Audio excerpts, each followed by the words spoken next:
So along with his friends from IIT, he runs one open education federation, that is a non-profit one. His career trajectory has been quite wide.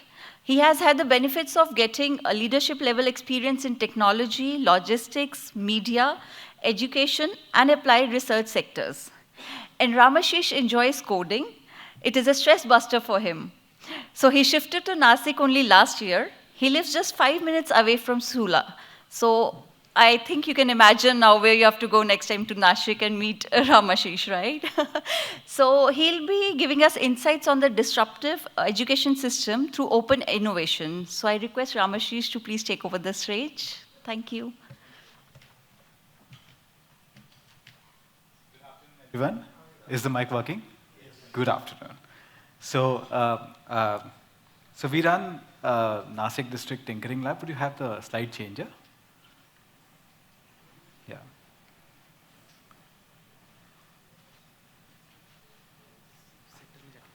Hanji. So, we run something called Nasik District Tinkering Lab, which is a lab sponsored by the government of Maharashtra, and Nasik Municipal Corporation is the implementing agency. Our NGO, we formed the NGO really to be the development partner of the lab. So we have two broad areas of purpose. First is to implement the National Education Policy 2020 in its full glory. We believe that this will change the country and change the country quite a bit. And the second purpose is to be a platform for open innovation where we are doing really, really cool stuff. So when we speak about NEP 2020, just to put up an introduction of where the education system is going, today the education system is not learner-centric. There is a pathway, there is a curriculum given to the student or learner, and he has to abide by it. The NEP envisages a completely learner-centric system where the learning is really the control is really in the hand of the learner. And the second thing is NEP envisages education to be very, very high quality, which we'll talk about. We'll talk about this word quality in education in a bit. When it comes into open innovation, broadly in open innovation, we do two kinds of things. One is we take up completely intractable problems, problems that one doesn't have solutions to at all in the world. And the second kind of problems that we take up are these small, cute problems, which are not very complicated, but you want them to happen. One example of a completely intractable problem would be, for example, let's say in the case of municipal solid waste management, let's say in the case of Nasik, we generate about 400 tons of wet waste, the biodegradable waste, a day. And we generate about 100 tons of dry waste a day. With this kind of a waste, we could actually generate fuel enough to make public transport free of cost. And we are releasing all of that methane as greenhouse gas, right? All of that. With this kind of wet waste, we can actually do 4,000 hectares of farmland converted into organic every year. We're just wasting all of this. Plastic is gold. We are not able to upcycle it at all. Now, the crux of this problem is that the moment the wet waste and dry waste is mixed at source, it becomes very difficult to separate at any other point in the chain. So what we are doing is that we are dumping all the waste today in most cities, except Indore, for example, which has 100% separation of wet and dry waste, and there is zero dump. But then the Indore system happened with public movement. We don't believe in public movements. We believe things should happen in, systemically, right? So now, how do you solve this problem? That's the problem that we are solving, which we are decisively solving. We're just waiting for some CSR to happen, and we are sure of solving this problem. Another problem on the floor right now is that if you look at the government sector, business processes in the government sector are non-deterministic. And I'm not saying they're unstructured. They're just non-deterministic. As an example, if I want to take a pipe from across the road, it will depend entirely on the context on how many departments are involved. So for example, there might be state government PWD, there might be municipal corporation, there might be telecom department because it has a wire inside the road, there might be some drainage department, there might be, it just depends on the context. Even if I have an army of analysts trying to look at all these use cases, all these possible combinations, and trying to come up with a solution, it's not going to be easy. It's going to be a bomb spend. One change in law can change everything. It's brittle, and so on. How do you digitalize processes in such a context? So today we have files, right? The file moves table to table, and it takes, if you want to, let's say, renovate a small tap in a public place, it might take 2 months to get the file cleared, right? If we could digitalize, this can happen in 2 hours. So this is the kind of problems that we take up when we're talking about disruptive problems, solving intractable problems. Then we take up acute problems as well. One example of acute problem is how could we reform a switch in an industry? So what happens is that you have machines, while there is energy rating, nobody knows what's the consumption of a single machine on the floor, right? If the switch had a meter, we could actually measure. And then as an owner of the factory, I could go back and tell my manufacturing technology guy, "Ki boss, you are claiming this electricity consumption, this is not really it, it's something else." So these are acute problems that we take up. When we talk about education, there is one very specific thing that we must keep in mind before we think about a solution. The question is of equity. So we don't want to make a system which only the elite can really access. It has to be an equitable solution. In the case of Nasik as a number, we have about 20 lakh children going to schools and colleges. 14 lakh 50,000 going to schools, the rest going to ITI, polytechnic colleges or colleges.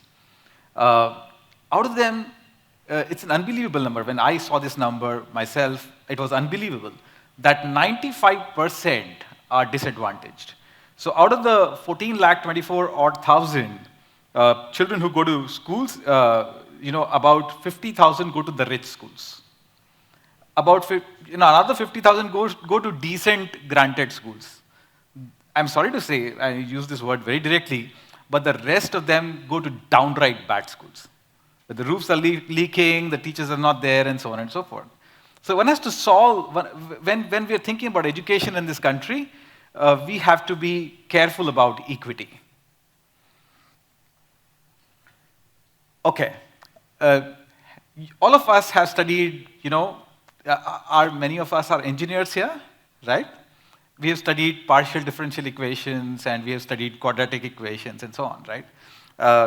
I don't know how many of you really understood partial differential equations in college, and frankly, I didn't when I was a student myself. And I've been to very decent institutes. I think we learn quadratic equations for about 5 years. 7th mein start hota hai, 12th tak rehta hai, right? I don't know how many of us knew what do we do with it, right? Correct. So that's the thing, right? And the fact is it's a very interesting thing, and there is phenomenal learning to go through if we really understand how do we use these things.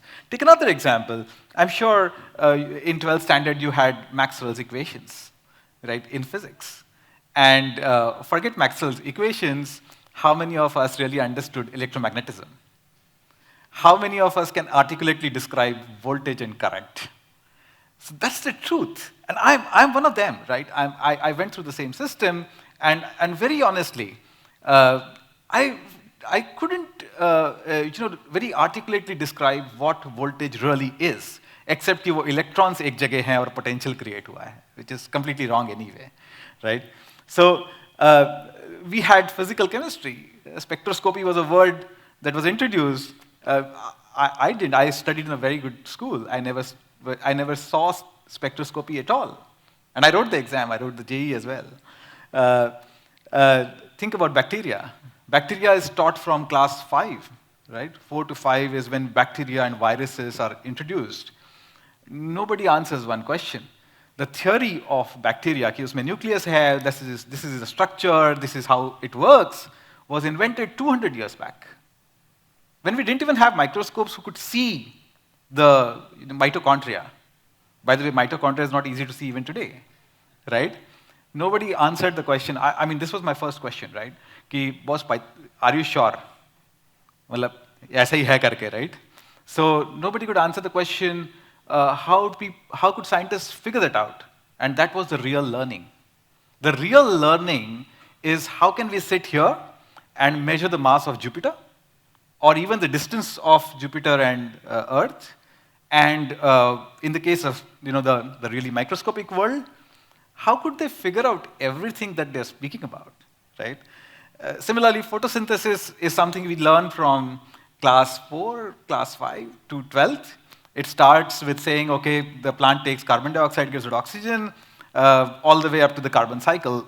Tuta-futa carbon cycle is completely wrong, but that carbon cycle, right? And when I was a child, my first question was, how the world could you figure out that the root of a tree absorbs nitrogen? Oh my God!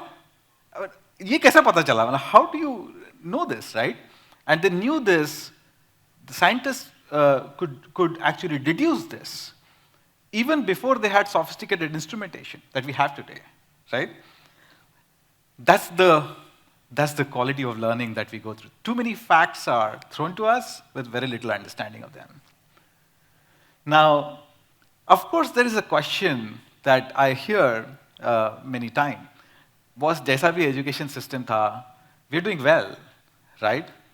Why do we need to fix it? What is there to fix? And the second question is, what do you mean by a good education system anyway? Would you have any answers to this question? The second question, what would you mean by a good education system?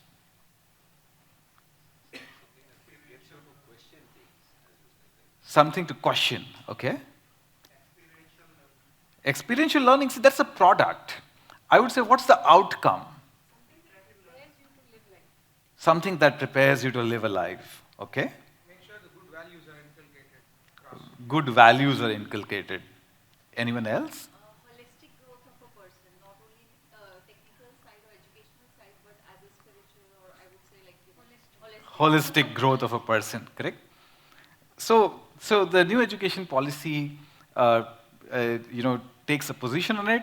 It's holistic growth as the position, and we believe that one thing that education systems need to have is the opportunity to be able to pursue expertise. So, in college, in engineering, even at the best of our institutions, we really don't get the opportunity to pursue expertise in anything by the curriculum, right? If I want to pursue expertise in something, I have to do it on my own, beyond the curriculum, beyond the college.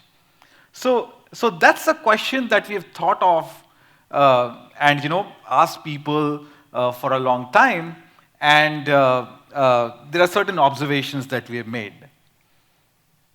Now remember that when we are talking about solving for education, it is solving for equity, but it's also technically solving for a vast, very vast body of knowledge. There are different teachers, when we study in 12th standard, there are different teachers teaching us physics, chemistry, and biology, and maths, and probably even topics amongst them, right? So there's some teacher teaching mechanics, some teacher teaching combinatorics, and so on. But we are expected to learn all of them, right? And this same thing happens in professional education as well. So one question to think about is what do we do about the vast spread of knowledge? The second thing is talent doesn't scale. So talent nowhere, talent scales. it's very difficult to scale talent. So we've experimented for more than 3 years now, and I think we now have reached a point where we are solving. We have the results. Both in education so open innovation is what we do. Education is our use case, a very large use case for us right now, and we think we are on the way. So before I share some stories, let me also first share a very large premise that we have, which is our love for open source. You see, open source is stunning. Think about it, it's stunning that they could make a operating system, multiple operating systems, completely in the cloud, without having an office. They were doing remote work for donkey's years now, right? It's not easy to create an operating system which is as robust as a Linux. It's not easy to create browsers. It's completely crazy to think about this. You think about web servers. They've created an entire suite of software, from database management systems to everything, right? In the open source. Now, there is a way open source works. It's a very open way. If you guys get a chance, please read through the Linux kernel mailing list. They're crazy discussions, completely crazy. They're very open. They're more open than when we are in a room. There is the F word that flows like very easily there. And despite that, they're respecting each other and so on, and producing extremely productive stuff, right? We believe that this open source way is a very important thing in many innovation problems that we need to solve for the country, many intractable problems that we need to solve for the country, including education. Okay, so one of the things that we do structurally is that every large subject area is divided into micro courses. So let's say we talk about Python as an area. So Python has so many libraries, right? Computer vision, you have AI, you have data science, you have machine learning, and so on, right? There's so many different IoT and so on. There's so many different libraries. And as a student, I might want to start from Python language, but go to computer vision, and someone else might want to go to data science, and someone else might want to go to embedded devices, right? So these are divided into micro courses. We teach Python in about 7 hours. At the end of 7 hours, the learner is comfortable with the language, and then an hour of practice a day for 30 days, he has a good grip. He or she has a good grip on the language. And after that, the learner can be on his own. So these are micro courses that we do. Now, all of these micro courses are such that they're structured such that the learner has the freedom to choose the subjects as well as the pathways. So today, the spread of knowledge is so large that it is impossible for everyone to learn everything, right? And it's only good to a certain extent that you be a jack of all trades and a master of none. So our system is designed in such a way that the control is in the hand of the learner. The most important thing that we do is for every topic, not just subject, every topic, we have world-class experts. So when we have, let's say, when we're talking about calculus, a typical expert is somebody who would have done work, a practitioner of calculus for 15 years. The person has designed systems using calculus. It's not somebody who's read from the book and coming in the class and teaching. So we believe that mathematics should be taught by a mathematician, microbiology should be taught by a microbiologist, software should be taught by a software engineer. It shouldn't be that you're reading from the book and coming and teaching, which is what happens today. And of course, last thing is evidence-based methods, which is the most important thing that we saw in our research. In our research, we saw that there are evidence-based methods for so many things. For example, in mathematics, evidence-based method says that you should apply something called CRA, concrete representational abstract. So let's say you would teach calculus, don't start by dx, right? You start by a real concrete case that you can't solve algebraically, and it has to be concrete, right? It's a setup. So for example, we set up a topsy-turvy game, right? Where children are actually studying how would you design that kind of a system, and in that process discover the value of calculus, and then go to representational, and then go to d by dx. What we do currently is d by dx. Or if we're teaching, let's say, image processing, we start the image processing class by saying, consider the equation, right? So evidence-based method is a very, very important thing that we do. Let's take an example. So this is a picture of a microcourse called Introduction to Astronomy. The idea is to give an introduction of the subject such that the child can decide whether he likes it or not. Maybe he can go a little deeper and then get out multiple exit, multiple entry kind of a method, right? So the typical session starts with an inquiry-based learning session where we have questions that which are crowdsourced. So for example, one question is, how could you sit on Earth and such a long time back decide on the mass of the moon? Or decide on the mass of Jupiter, or the distance of Jupiter and the Earth? Why did people pursue astronomy at all? Right? Karna kya hai uska? So, these are the kind of questions that we take up in this first session. The second session in this microcourse was not using a telescope, but this is a team from HAL in Nasik, which has designed and fabricated their own telescope of 1 feet diameter, which is quite large. So these people have actually done it themselves. So it's not somebody who's read from the book about how telescope works and talks about it in the class. It's about those people who have actually done it, and they have something to show. So these guys came and talked about how do you design telescopes, right? So the third session, this gentleman is an astrophotographer. And he told about, you see a sky, you see nothing. He would click photographs, process them, and then you have something, right? So, and he's a practitioner. He has his own observatory. He has done a lot of work in this area. It is not someone who's read from the book and come, right? This guy is an Indian working in University of Stockholm. He is an actual astrophysicist who does astrophysics, who has just been awarded by CERN for his work. He came and talked about astrophysics and what astrophysicists do.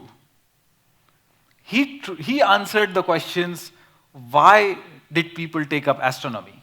He answered the question, what do astrophysicists do in day-to-day life? What is happening in the area, and so on and so forth, right? So this is how a typical microcourse progresses. And then finally, we give some skills. So none of our courses are without skill development. So here, these kids learned how to operate a telescope by their own, and how to lock planets and so on and so forth, right? So, and we had a nice observation session, both with applications apps as well as the real telescope. Let's consider how do we introduce microbiology to people. So the first session is an inquiry-based session, again talking about how did people figure out that this is the structure, this is the anatomy, this is the physiology, this is how things work in the bacterial world. Also, what would be the scientific process of actually, so much about bacteria and viruses and so on, so what's the scientific process? So that's the inquiry-based session done with a microbiologist. The second session is done with a microbiology team, where children actually collect. So this is for children, this is for school kids. They collect bacteria. They put it in the media.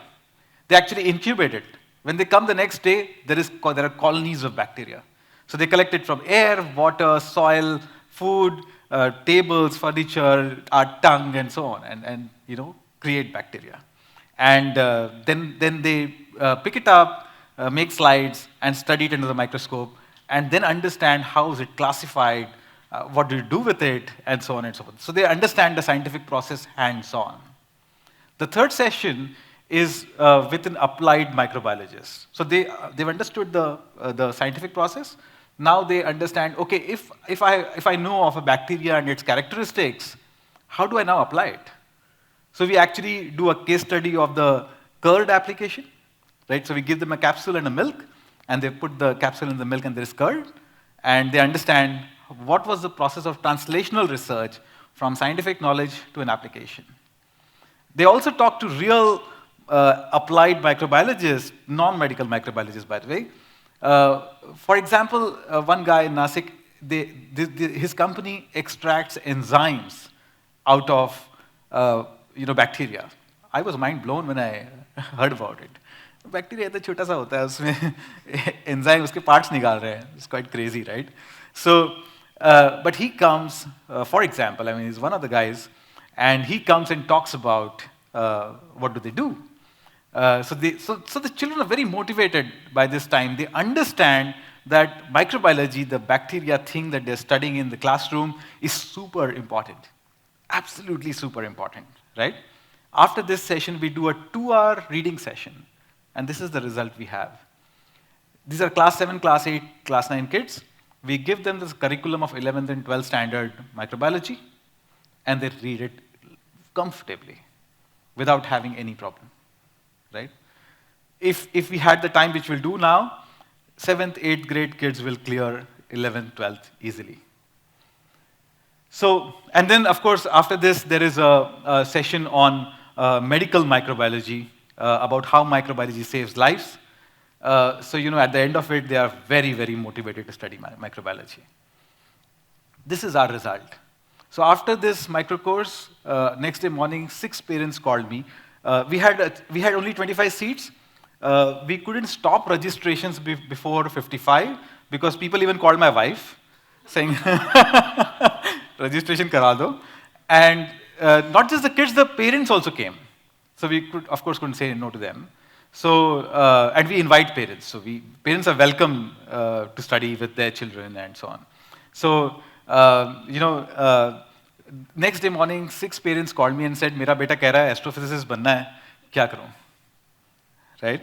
So, grade 7 kids reading grade 11 books comfortably, without any problem, and they're very happy.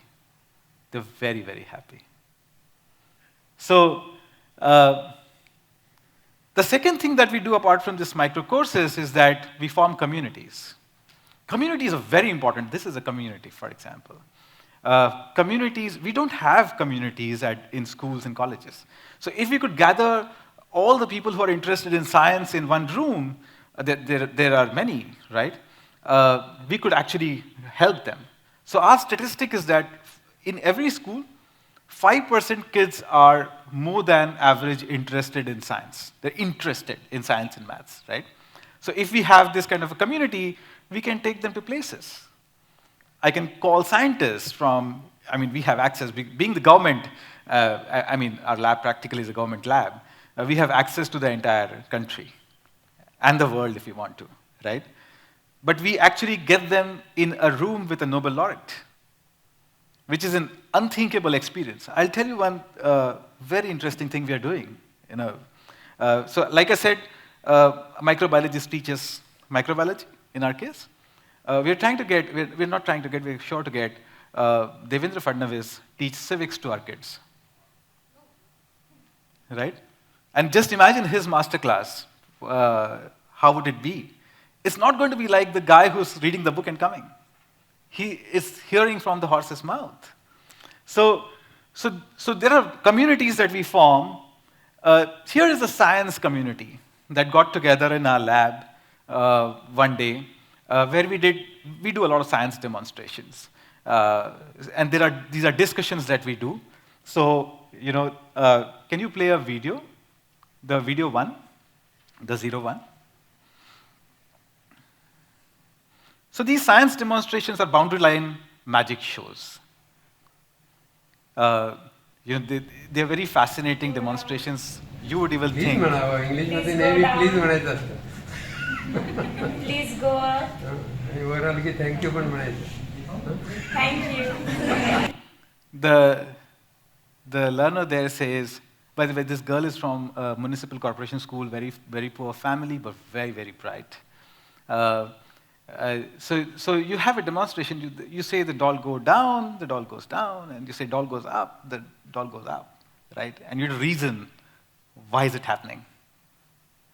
Right? I'm sure a lot of you are thinking.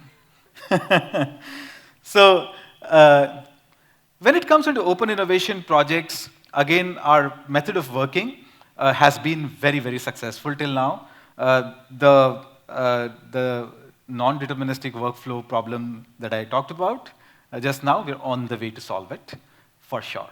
We're delivering on it. We're delivering this with kids. People who walk in, who hardly know anything.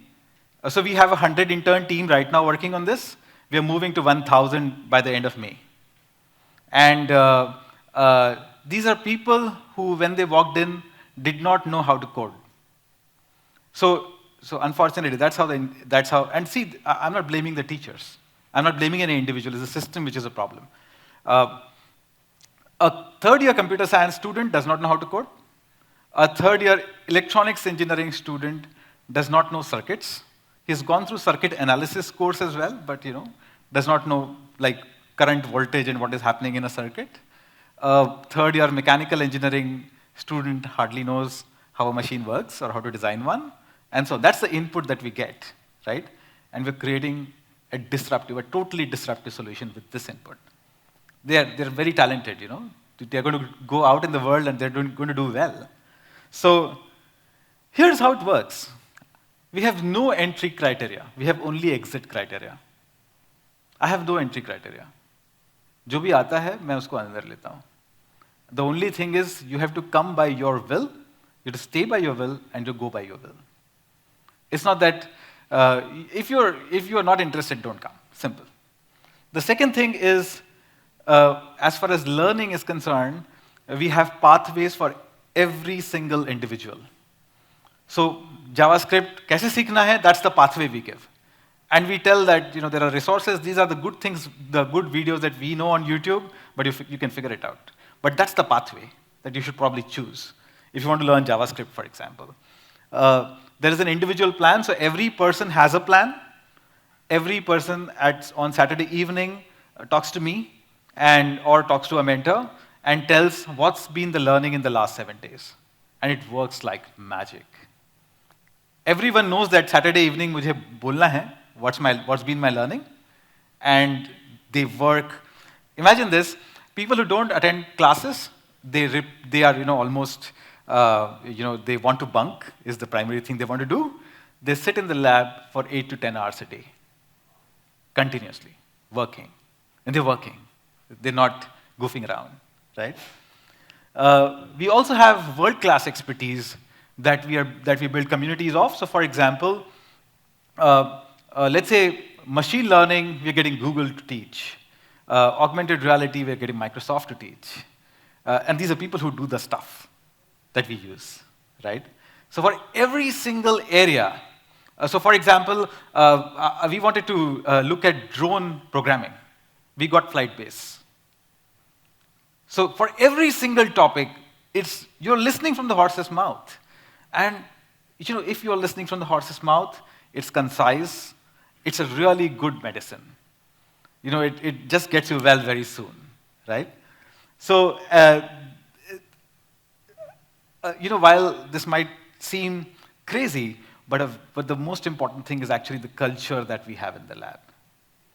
So people come to work, people come to learn, they help each other. Nobody is looked down upon.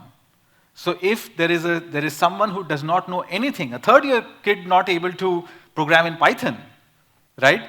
That person is not looked down upon. The person is helped, and 7 to 8 days, the person is programming. And 15 days, 20 days, they're writing useful code.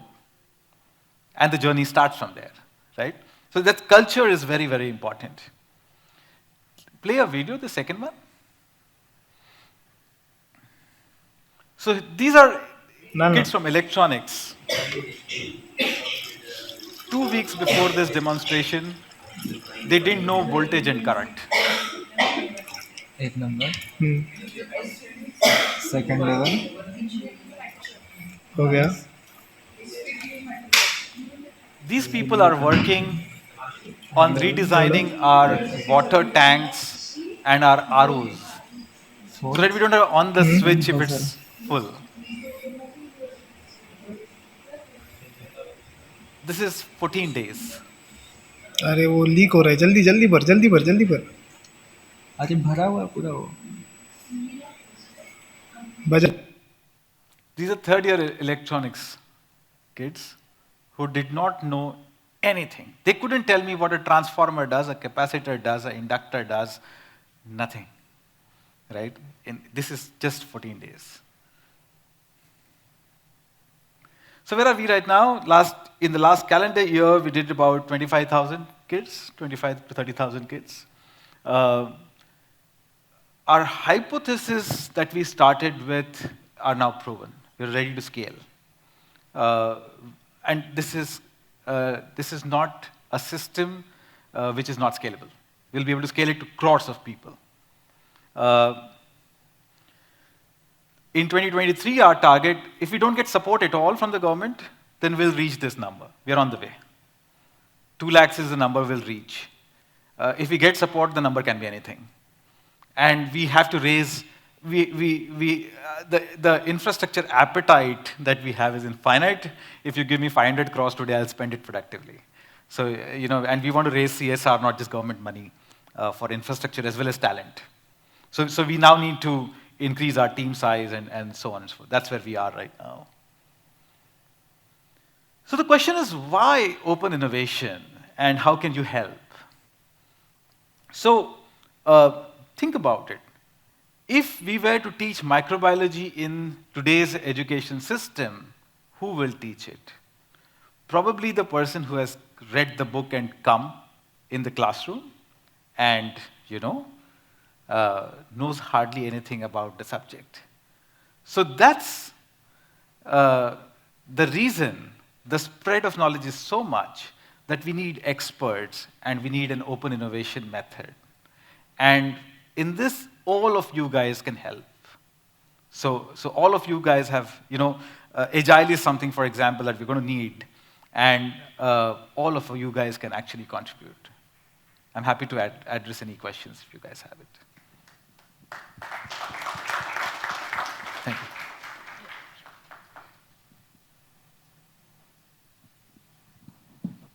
Thank you so much, Ramashish. I think I have to acknowledge that you're doing a phenomenal work in this area. Thank you. At the same time, I'm disheartened that we are just few miles away, and this is the first time I'm hearing about this tinkering lab. Ashish, I see that you plan to scale this. Yes. And I mean, even if you weren't, you have motivated me enough to move to Nasik from wherever I am currently. Yeah. But what do you think this is? Is it a public-private partnership that you see? Because I see that you still have doubts if government will go full steam into this. Okay, so in education and in healthcare, working without the government is not a good idea. Like I said, equity is a problem we should not forget. However, let me tell you one thing, how the government is thinking these days, irrespective of the political party in power. The government is very open. And they know that the only way to be is to be open. You can build roads in the contractor-driven world. You can't do education that way. And the government knows it. So it's not just about public-private. For us, this is a non-profit. We are, right now we don't even have a business model. We believe we will have one. But I think it's about solving the problem.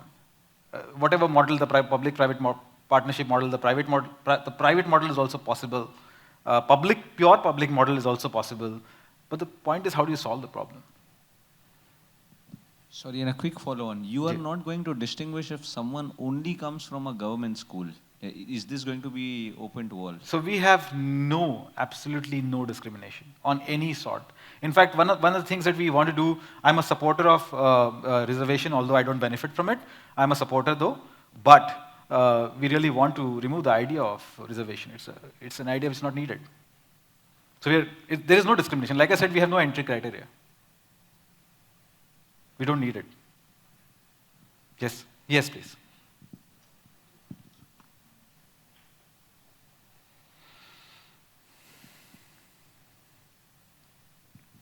Yeah, hi Ramashish. Yeah, hi. My name is Prabhat Srivastava.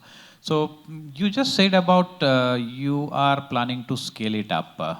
I know this is a follow-up question, and everyone might be same, but what I feel like, yes, I want to contribute into it. Oh, wonderful. And Thank you how so do much. you feel like we can contribute, or how do you plan to scale up, not just limiting to Nasik district or Nasik, but all around India? Right, How- right. So that's a long answer, but to make it very short, we could discuss it offline. But it's simple. I think our protocols are set. Our way of designing a microcourse and delivering it is set. The way we conduct open innovation projects is set. All these things are now reasonably in shape. What we need to do is increase our volumes. Also increase our reach. So for example, most of our infrastructure today is by partnerships. So all engineering colleges have all the infrastructure anyway. All schools have all the infrastructure anyway. There is large gaps in infrastructure which the government is willing to plug in for in the cluster-based method and so on. So there is an infrastructure piece to solve. Then there is a talent piece to solve, which is where we are looking at the open source way. And we really, think about it, there are thousands of developers who have developed an operating system. It's not a joke that they've developed an operating system on the cloud, right? So the methods are in place. Whoever is interested in participating is most welcome. We talk to people, we find out what they have to contribute. At times, they don't know what they have to contribute, so we tell them that this is how you can contribute. With many ways to contribute, and we are we are called One Open, so we're a very open organization. So we listen to people and talk to them. Thank you.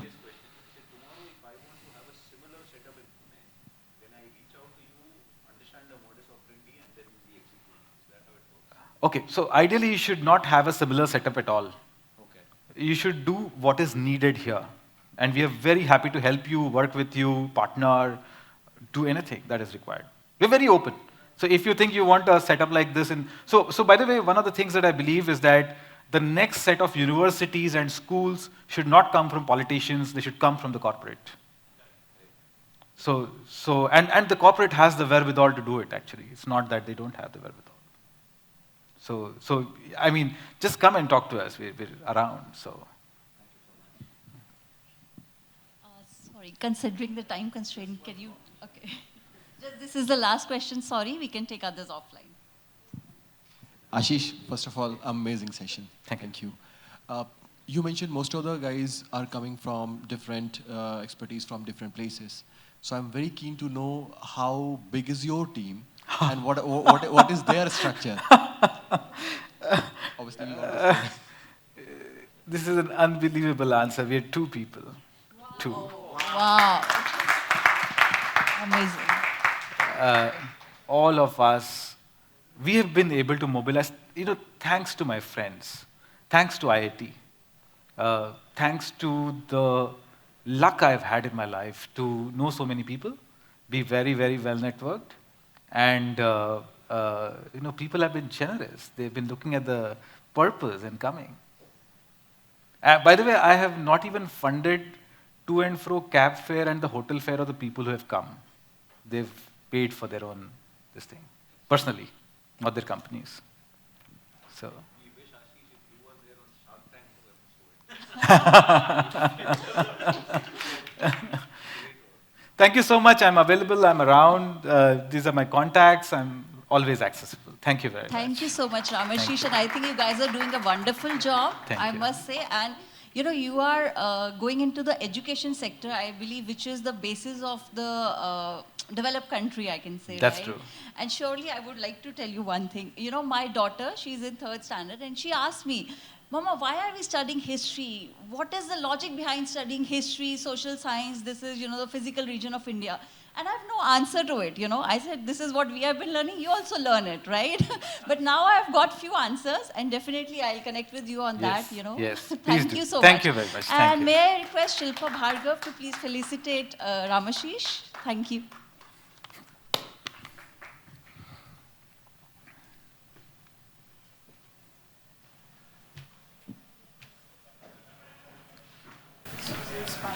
Thank you so much. Thank you so much. Thank you. Thank you. Thank you. Thank you. Thank you. Thank you, everyone. And now we have a tea break, which is of 30 minutes. So next session would be in this room itself. It's a common session. So see you all. Bye-bye.